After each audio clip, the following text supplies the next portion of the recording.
Hello everyone, welcome back to the channel. In today's episode, I'll be doing something slightly different. I'll be delving into Nike shares. So Nike is down around 18% year to date, and post earnings it's down around 11%. So I'll be delving into why exactly I think Nike could be a big winner in the coming years, and this could be one of the biggest turnarounds in apparel. So over here it says, I don't usually cover apparel or fashion brands, but Nike is one that is different from the pack. It is the king of sportswear, king of athleisure, and currently down over the past 10 years. So it's sort of like a lost decade for Nike. There's no need for excessively long essays, so this one will be a concise one covering number 1, why Nike's earnings have been falling so much along with the stock price. Second of all is why I think Nike's earnings are currently depressed. And third of all is why Nike could turn things around in the coming years. So if you didn't know Nike's new CEO, his name is Elliot Hill. He just took over last year. Before that, it was this old guy, he's called Danaher. So Danaher, he made some decisions that wasn't extremely beneficial for the company, and I'll be covering some of the decisions that he made. So first of all is poor inventory management. So the company stocked up on a lot of shoes that were fads from the past. So for example, your Jordans, your Dunks, your shoes, they basically flooded the markets with oversupply, and what happened as a result of that is that your consumers, they started to be fatigued with all these different designs. So they started avoiding all these designs, and then as a result, your demand for this design started to fall, and this left Nike with a lot of spare stock for all these different shoes. So as a result of that, they're currently having a $550 million headwind in this recent quarter because they're having to put down discounts, they're having to do write-downs as well, and then this has hurt margins in the recent quarter. So as you can see over here, it says this included a top-line headwind of approximately $550 million from the reduction of our classics franchises, down 20% versus the prior year. Second of all is poor management decisions. So this guy over here is called Danaher. He was primarily focusing Nike's entire business model on D2C channels. So they were pushing out that Nike app. They were trying to basically bring all the traffic to their Nike stores and Nike organic stores. And they decided to cut out wholesalers, like for example Amazon, like JD. And as a result of that, what happened was revenue started to fall because Nike is primarily a wholesale business model. They have around 56% of their revenues coming in from wholesalers. And when you try and neglect your wholesalers, when you alienate your wholesalers, what happens as a result of that is you will, number 1, lose your visibility, and number 2, you will weaken your brand. So over here it says the decision to cut off these wholesalers was on the basis of increasing margins, but that was at an expense of weakening and diluting brand and lowered visibility. So Nike's predominant business model has always been wholesale driven, with about 56% of revenues coming in from that segment. Cutting out wholesalers has backfired. Working with them is the better move with significant interdependence between the two. Nike's decision to cut off wholesalers resulted in lower shelf visibility, and their excessive usage of discounts has weakened their brand image as a premium brand. So this led to around a 17% drop in revenue in China alone this quarter. So continuing on with this, I think the main bad thesis that a lot of your bearish investors will make today is that Nike has lost touch with consumers, and then the branding is losing its positioning. There's a lot of competition today. However, the statistics say otherwise. So first of all is this teen survey over here by Piper Sandler. So it still puts Nike in the first place amongst footwear companies in the US. So Nike is at 46%, followed by Adidas at 14%. So in the US itself, your teens still prefer Nike. Second of all is this survey over here. This is checking the consumer sentiment in China. So when Citi asked respondents which athletic brands they considered purchasing next, Nike again landed in the top spot this quarter of around 28%, which was a rise from February. So sentiments are improving in China based on this quote above here, which was targeted to Chinese consumers. So the company has done well for itself in terms of brand image, and while it has lost a bit of ground compared to a few years ago, the new management team is executing well. Management has done quite well in terms of their target, so every single portion that they've targeted, they've basically done so. So they started off with focusing on the US, and they're currently going region by region, segment by segment, to do an entire surgical cleanup. So moving on, these are a few reasons why I think Nike's earnings are currently depressed. So from a quantitative standpoint, the company's operating margin right now is around 8%. So historically, the margins have hovered between 13 to 16%.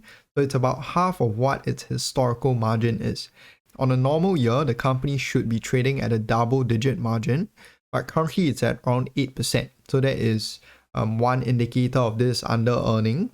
Second of all is the tariffs. So the US Trump administration introduced tariffs earlier this year, and Nike sources a lot of its products from Indonesia, from Vietnam, from China. So 50% of production is from Vietnam, 27% is from Indonesia, and 16% is from China. And they had a tax rate increase of 20%, 20%, and 30% respectively. This is an estimate. So tariff will drive up your cost of goods sold, and as a result of that, this actually led to a 3% hit in terms of margins in just the recent quarter. So tariff headwinds are transitory, and the management has also announced plans to try and negate this.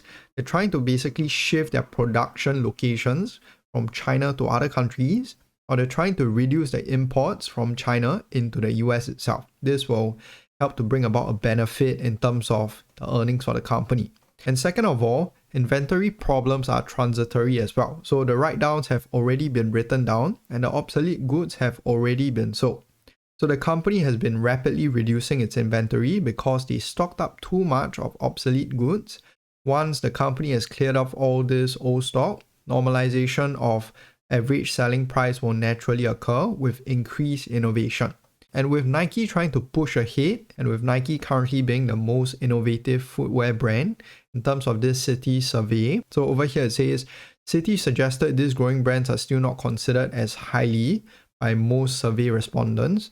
When asked which athletic brand they perceive as the most innovative, surveyed respondents in the latest survey said Nike was well ahead of others at 26%, up from 25% in February, with Adidas in second place at 13%.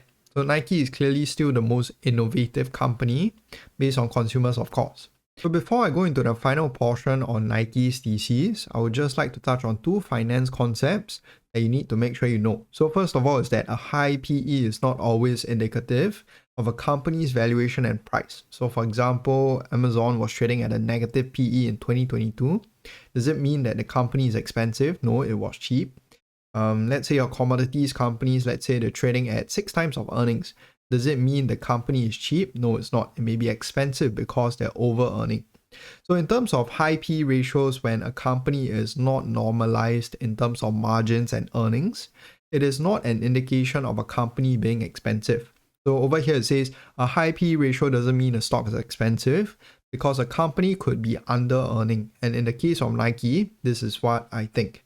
P ratios are good indicators when earnings are optimized. In the case of Nike, there is clear suppression of earnings. Second of all, a company will only achieve excessive returns if it beats expectations or remains strong for a long duration of time. In the case of Nike, there are grounds to believe that the stock will beat current expectations, and the reasons are as below. So I'll be covering the main Nike theses in this portion here. And based on this Capital IQ forecast over here, Nike is actually projected to have another 27% drop in terms of EPS next year, with already around a 50% drop in earnings this year. So the streets are currently estimating a $1.56 of EPS for fiscal 2026, which ends in May. And below are the reasons why I strongly believe the company has the ability to go and beat this. So first of all, tariff impact adjustments. So as stated previously, the management is already trying to plan out ways to reduce import of Chinese goods into the US to try and negate this tariff impact. So we will assume that current import levels into the US are 50% from Vietnam, 27% from Indonesia, and 16% from China, and 7% from elsewhere. So we will also assume that this tariff rate that we'll be using is 20% for Indonesia and Vietnam, 30% for China, and 10% from elsewhere. So the company has flagged out a 3% decrease in terms of margins as a result of the tariffs. And with North America making up 40% of revenues, this implies a 7.5% decline in margins in just North America alone as a result of the tariffs. So based on all these numbers over here, this is what I got for Nike. So assuming they reduce the China import from 16% to 8%, and assuming that 8% goes to the elsewhere portion, basically what that means is that they'll be importing their goods from countries outside of China, then the tariff rate will decline from around a 20.9% to around a 19.3% for Nike. And what that also means is it will result in a 3% increase in terms of EPS, ceteris paribus of course. So with the streets estimating a double-digit fall in terms of EPS, this is actually material for the company. The management has flagged out 1.5 billion tariff headwinds for 2026, fiscal 2026. But should they continue with their plan, the guide could be a conservative one. So just from readjustments of import locations alone, the company stands to improve its earnings, provided other segments don't fall. And this is actually one of the reasons why I think Nike is primed for beating of expectations. Second reason why I think Nike can beat earnings and beat expectations is this portion over here. So wholesale channels are strong and we are seeing a consumer recovery in the US. So if you didn't know, Nike's wholesale portion actually grew 24% in the US. And this is what the management has done. The management has been prioritizing North America. They've been prioritizing wholesale as well. They included new initiatives such as dealing with Amazon, with Dick's, with JD, with Foot Locker, signing extension deals and trying to strengthen the relationships. So the benefits of this include, number one, it recaptures revenue from unauthorized third-party sellers. This is one of the main portions that I'll be covering later on. Second of all is it increases visibility and pivots them away from what was not working, going D2C. So as we mentioned earlier, the ex-CEO was primarily focused on driving traffic towards their own platforms because it leads to higher margins. They'll be able to cut away the middleman, which typically takes away around 50% of the revenue anyways already. So as a result of that actually led to decline in terms of revenue for Nike. It didn't work. So what the management is trying to do now is they're trying to pivot away from D2C towards more of the traditional wholesale business that Nike has been doing.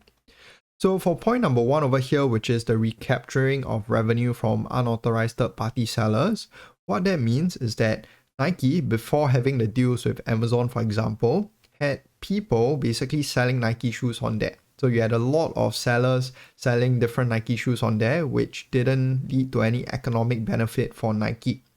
So currently now what Nike has done is they've signed a deal with Amazon, and what that means is that unauthorized sellers will no longer be allowed to sell Nike products on Amazon. And this will help Nike recapture the revenue. So for example, over here it says unauthorized third-party sellers moved over 780 million worth of Nike products on Amazon alone in 2023 to 2024. So assuming all these things play out naturally, it means $1 billion of revenue for Nike annually flowing back to the company. And if you remove away the portion that Amazon will take away, let's assume 40% is kept from Nike. That is a $400 million additional revenue for Nike, which is a 0.85% bump up in terms of revenue. For a company that is projected to decline in terms of revenue, this is actually a positive as well. So EPS will benefit by 0.02 cents.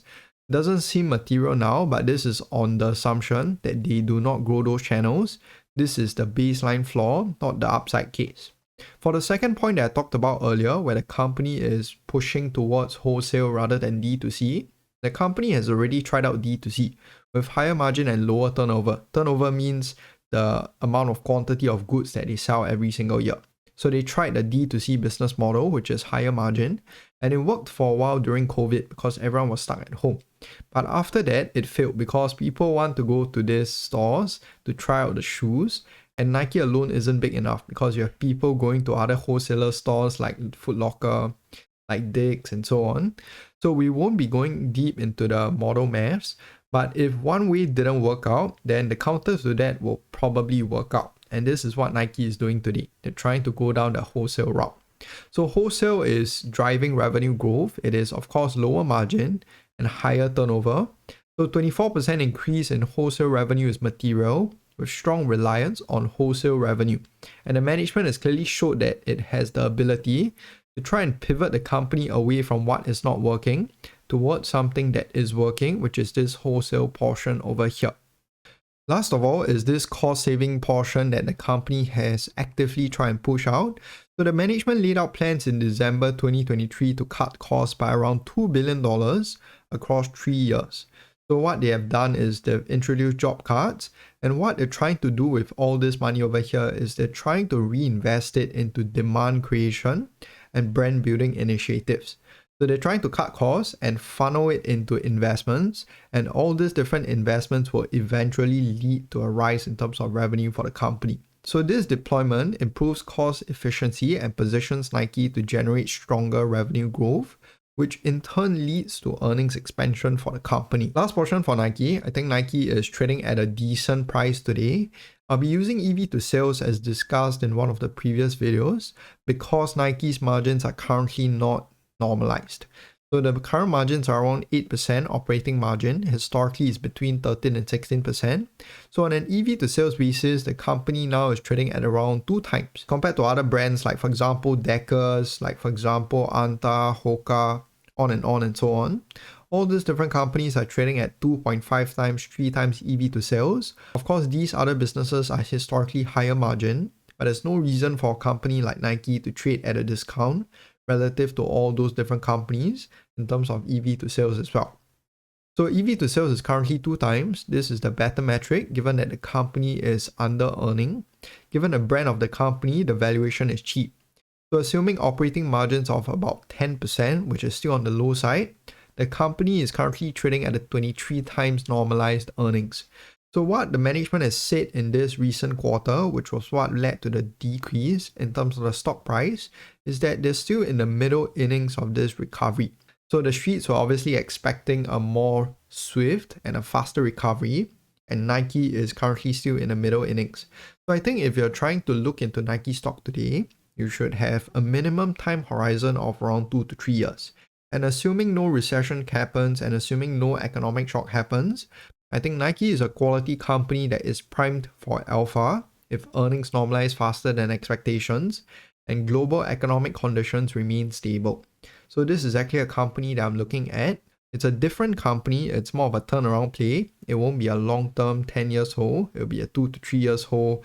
As soon as the company turns around and the sentiments turn around, it will probably be time to sell. I hope you guys have found this video useful, and I'll see you guys soon.